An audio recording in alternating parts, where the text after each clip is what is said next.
So I'm delighted now to welcome Lord Nash, the Academies Minister, or to his formal title, Parliamentary Under-Secretary of State for Schools. Since January 2013, Lord Nash has really been responsible for the legwork on the Academies programme and has done a major job of really bringing greater scrutiny, I think it's fair to say, to multi-academy trusts and the experience that he brought from his own time in business and, of course, from running the Pimlico Academy. Lord Nash.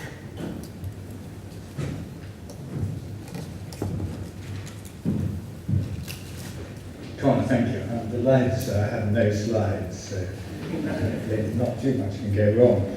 It's a great pleasure to be here to celebrate 15 years of the Academies programme. I'd particularly like to pay tribute to Peter Lample, who I've known for nearly 50 years for everything he's done to bring education to the forefront of policy thinking, and to David Laws, who I had the privilege of working with in coalition, and I've taken over one fairly substantial brief from him, Capital, so I can attest from close range that the Education Policy Institute is very lucky to have him as their chair. And can I thank the Education Policy Institute and the Sutton Trust for their research. Good data is absolutely essential to inform our actions so we can improve the system and to move the debate on from structures to structures and standards. And of course, we just recently published our own MAT performance data.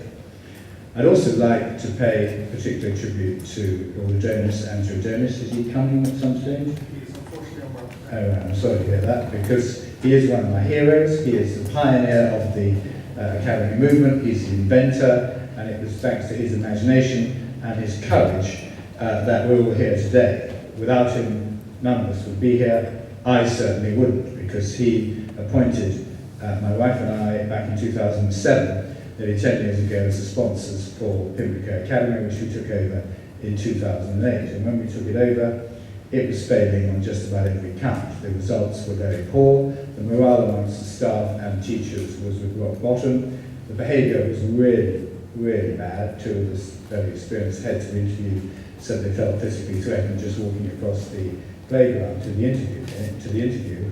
But thanks to the young, dynamic management team, senior leadership team we managed to recruit, they managed to turn the school around from special measures to outstanding in 2 years and 4 months, and nothing in my 30 years in business prior to that has come close to that in my experience. Seeing children who were literally tearaways a few years ago, now seriously engaged in academic study, that literally brings tears to your eyes, and it has changed my life, and has resulted in me, rather unexpectedly, making this journey to being, very unexpectedly, a government minister. So, and Andrew is entirely to blame for that. So I am, if you like, a rather unusual beast of being a Labour appointee to the Tory party House of Lords front bench. Of course, I don't know for how much longer. And I have to say that the more I'm involved in education, and I see teaching at close range, the more and more I realise what a wonderful profession teaching is, very challenging, but potentially very rewarding. So I would like to thank all the teaching leaders, all the people, school leaders here today. I have absolutely no doubt that the jobs you all do are amongst the most important, if not the most important, in our country at this time, given how highly geared the success of our country is to what you do. So thank you all for everything you're doing. We've made a lot of changes in the last 6 years. Sometimes we're criticised for that. Why have we made so many changes? I think essentially 3 reasons. The first is, as we've all heard over and over again over the last few weeks, we are the 5th largest economy in the world. But, and people don't like to hear this, but according to the data, we rank far lower down the international education statistics than that, arguably in the mid-20s. Indeed, the OECD, very data-driven organisation, tell us that our 2012 school leavers are amongst the most illiterate and innumerate in the developed world, coming 24th out of 24 countries for literacy and 21st out of 24 countries for numeracy. Secondly, we live in a highly socially immobile society. I certainly feel that in the nearly 50 years since I was at university with Peter Lample, we have become a much less socially immobile society. Indeed, Alan Milburn tells us that we are the most socially immobile society in the developed world. Sutton Trust tell us that 7% of our population are educated privately, get nearly 60% of the top jobs in the country. That the 5% of the population educated at grammar schools get over 20% of the top jobs in the country, which leaves the 88% of young people educated in academies and local authority maintained schools, comprehensives, to get about 20% of the top jobs. And we have to do much better than that. And thirdly, we all know that up and down the country there are still pockets of deprivation, of intergenerational unemployment, where former coastal towns, former mining villages, and some in the cities, where children are going home to families where no one works, where quite possibly no one has ever worked, and why quite possibly the grandparents have never worked. And the only way we can break that cycle is through education. And that's why we have such a substantial programme of reform in place. And we've made a lot of progress over the last 6 years. We now have nearly 1.5 million more children educated in good and outstanding schools under what is undoubtedly a much tougher Ofsted inspection framework. We have many more pupils leaving primary school equipped for their secondary school career, and we have many more confident young readers as a result of our phonics programme. And one of the things that really shocked me when I came into state education about 10 years ago, having previously been involved in private education, is this figure, that in 2010, that 88% of students I talked about who are in comprehensives, of those 88%, only 1 in 5 were studying, not passing, studying a core suite of academic subjects, English, maths, science, language, history, and geography, which would be regarded as the absolute basic minimum fare at any independent school and in most successful education jurisdictions around the world. Is it to do those middle-class children who go to the 7% independent schools in the country, do they get 60% of the top jobs just because of their background? I doubt it. I think it may have something to do with what they're learning at school, and that is why we've had such a big programme of driving what we now call the EBAC up from that 20% to nearly 40%, and we have an ambition to see that at 90%. And I have absolutely no doubt that we can achieve that. At Art King Solomon, they're already achieving 88% of their pupils taking the EBAC and 77% of them passing it. In my own school, nearly 40% are passing it, and this coming year 80% will be taking it. And in my experience, when you set children challenges and teach them well, they rarely disappoint you. So we've had reform of the curriculum, of exams, of teacher training, and a big part of our reforms has been the Academies programme. The original thinking behind the Academies programme was to bring in people from their field and to free schools up from local authority control, to give them freedom over their curriculum, the length of their day, who they employed, how they paid them, etc. But I believe that the biggest benefit of the Academies programme is a reason that nobody thought of when it was started. And that's the ability for schools to work together in tight geographic corporate clusters called a multi-academy trust. We know that school-to-school support is the best way for schools to improve themselves. And the multi-academy trust is the most permanent, the most rigorous, the most accountable, the most autonomous, the most efficient, the most unified method of schools working together. Now, we're not saying that every school has to go into a multi-academy trust. Successful, sustainable schools that want to be sole traders, we're very happy for them to be so. But last year, and so far this year, 90% of schools that became academies went into multi-academy trusts. And the benefits are substantial. One of the first things that CEOs of maths and people who work in maths talk about are the career opportunities. People talk about the ability to retain staff. They say, when I was running one school, I used to lose all my good people.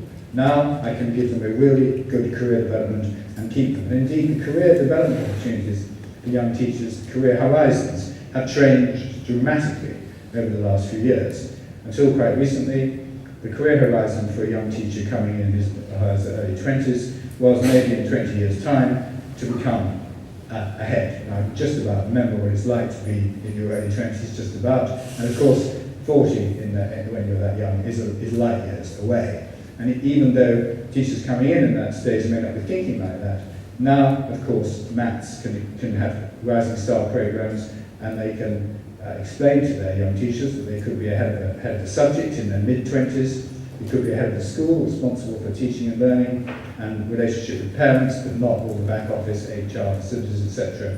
in their late 20s, as we're now seeing. They could be a principal in their 30s, an executive head, a maths CEO.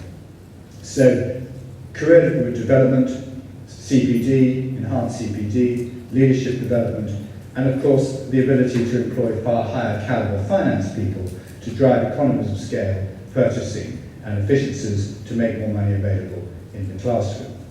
And standardization of procedures, the ability to have standard behavior management techniques, lesson planning frameworks, etc. to improve the curriculum and classroom practice. And I'm delighted to see that maths topped both the Education Policy Institute's performance tables. But I believe we are right at the frontier of what maths can do for our education system. On a scale of 1 to 10 in terms of maximising their organisation structure and potential, I'd say that we have a number of high-performing maths at about 7. But most are at 1, 2 or 3 because they've only recently come together. And as the Sutton Trust says, we now need to spread good practice so that all can lift their game to the standards of the best. And that is what we're doing in a number of ways, many of which are mentioned in the 2 reports published last week. As Dominic said, regional schools commissioners are holding events up and down the country where the top performing maths are explaining their strategies to the newer players. As he said, Sir Michael Wilkins, I'm delighted to see here today at Outwood Grange, have been an absolute star in this regard. They've held many events and they make all their techniques available on a memory stick, absolutely free for anybody who wants it. We're developing mentor programs for experienced CEOs to mentor less experienced ones, and of course we're focusing on leadership. Leadership is, as Lucy mentioned, our biggest challenge. Before, rather unexpectedly getting into this line of work, I spent 30 years in the venture capital business. Quite a lot of people in education still don't know what a venture capitalist is. Certainly my son didn't. When at the age of 8 he was asked what his father did for a living, and he replied, I think he's something called an adventure copulist. but we start companies, we back management, and of course leadership is absolutely central to that, and it's exactly the same in our education system. We have to let our best leaders, we have to give them the opportunity to paint on a broader canvas, and we have to develop more good leaders. If in business our top leaders could only run one outlet, one factory, one branch, we wouldn't have enough leaders. And it's the same in education. The great opportunity of schools working together in clusters and collaborating is we can get our best people to paint on a broader canvas. So we have developed, last year we developed a Future Leaders Executive Educators Program, which we sponsored the first 24 people to go on, and they now have another 100 going through that. We are in active discussions with King's here, with Cranfield, with Manchester Business School, with UCL and Deloitte's, and with Salford Business School about them developing other leadership programs, which I hope will be ready this September. We're reforming the MPQ qualifications. We have set up a panel headed by Roger Pope, on which people from ASCL, NEHT, the National Governors Association and others sit to really make sure that the MPQ qualification is fit for the modern landscape, and will continue to support the high potential middle and senior leaders programs. And the EFA have developed financial toolkits and benchmarking information to enable schools to drive sophisticated financial planning to free up more resources for the front line. And the National Association of School Business Managers are continuing to develop their courses, and of course we funded the Education Endowment Fund, and their toolkit is proving particularly valuable. Now we've analysed the characteristics of successful maths, and some of the characteristics include working in tight geographic clusters, clear accountability frameworks, a clear quality assurance system, clear delegated framework of governance, a trust-wide school improvement strategy, and a systemic approach to school support, and clear succession planning. And we'll be auditing maths, giving them health checks as they grow to check that they have the necessary capacity in place to expand. And, as Dominic's mentioned, for underperforming academies and maths, the RSCs are bringing a really tough new approach to performance. They've rebrokered over 100 academies and they've issued nearly 100 warning notices. And we are considering in MAT intervention powers to tackle the worst performing MATs.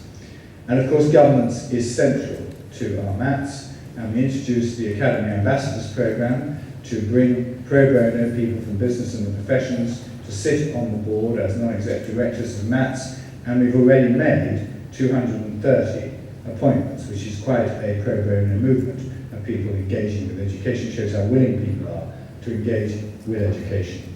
So we're doing all we can to spread good practice through collaboration. So thank you all again for everything you're doing, either as school leaders or as policy or research organisations, to shine a light on our school reforms so we can learn and improve. I'm very encouraged by the progress we've made over the last 6 years, but as I've said, I believe we are right at the beginning of what a system led by MATs and regional schools commissions can achieve to enable us to fulfil our ambition of every child having the opportunity of at least going to a good school. That has to be our absolute minimum expectation for the future. Thank you.